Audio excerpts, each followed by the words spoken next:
Bapak-bapak, ibu-ibu, dan saudara-saudara sekalian, kita akan mulai memasuki inti acara dari sarasehan atau refleksi akhir tahun ini.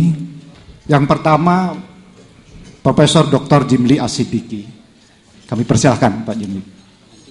Assalamualaikum warahmatullahi wabarakatuh. Saya ingin memulai penilaian mengenai keadaan sekarang. Kita sekarang ini menghadapi krisis kejiwaan, krisis moral, krisis nurani dan bahkan rohani. Ini soal yang sangat serius, yang kalau kita lebih preteli lagi, ada banyak sebab. Misalnya kita bisa lihat ada jurang antara institusi, tradisi, dan norma yang kita bangun. Jadi kalau orang demokrasi sebagai wacana, yes, tapi kelakuannya tidak suka kepada perbedaan pendapat. Itu ciri dari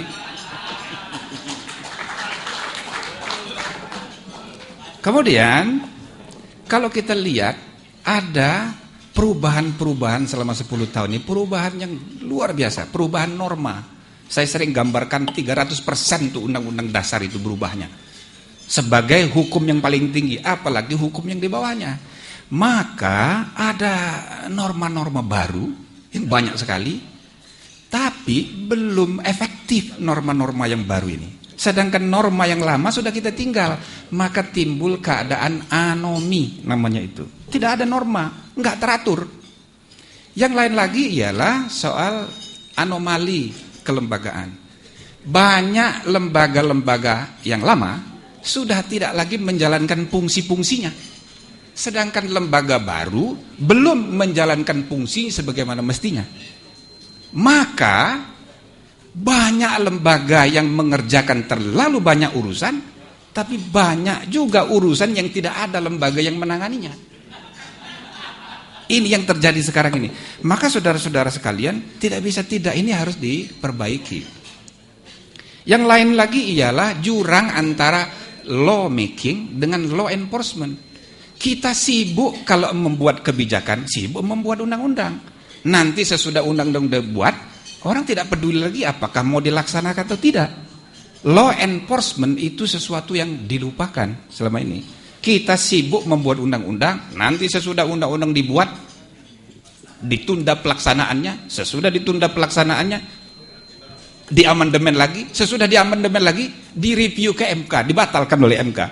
Habis waktu kita membuat undang-undang. Tapi kita tidak begitu sibuk untuk menjalankan undang-undang. Saudara-saudara, kita sudah 11 tahun reformasi, segala macam sudah kita lakukan.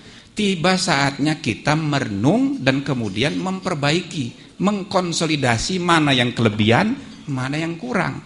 Sebab kalau tidak ada langkah konsolidasinya, ya, proses reformasi ini akan memakan dirinya sendiri.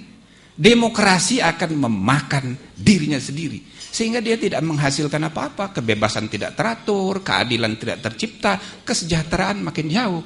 Jadi kita harus manfaatkan periode 2009-2014 ini dengan sebaik-baiknya. Apalagi pemerintahan yang terbentuk dengan legitimasi yang sangat tinggi. Sayang 2009 periode ini kita mulai dengan kekalutan.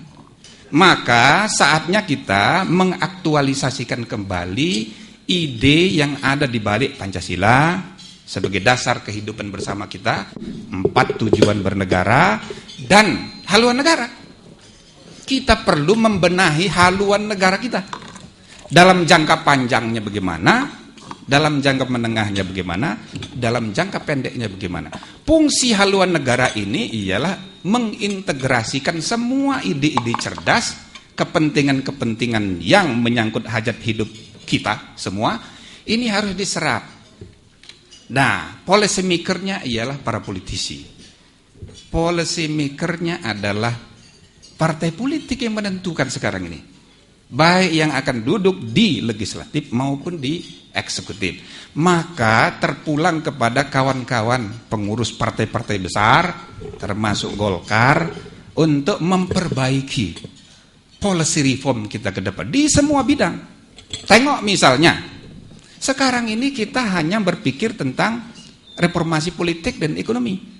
Hukum agak kurang, maka 2009 kita beritahu oleh tahun 2009 betapa bobroknya sistem peradilan dan penegakan hukum kita karena kurang mendapat perhatian.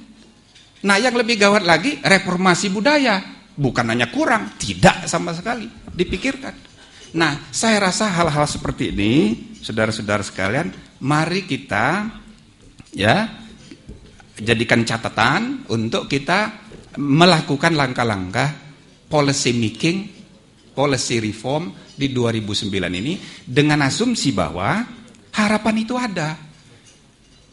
Orang sekarang ini semuanya berpikir bobrok sekali lembaga peradilan kita, lembaga penegakan hukum kita. Ternyata masih ada hakim yang membebaskan berita. Berarti masih ada harapan. Masih ada harapan. Makanya tadi saya usulkan supaya dapat penghargaan tuh hakim itu. Ya kan? Supaya jangan di hakim semuanya di kuyo-kuyo, tidak ada yang diberi penghargaan. Sekali-sekali kita harus mentradisikan reward and punishment itu. Saya kira demikianlah Bapak, Ibu-ibu, saudara-saudara sekalian. Mudah-mudahan cukup dan nanti kita lanjutkan ditanya jawab. Terima kasih. Assalamualaikum warahmatullahi wabarakatuh.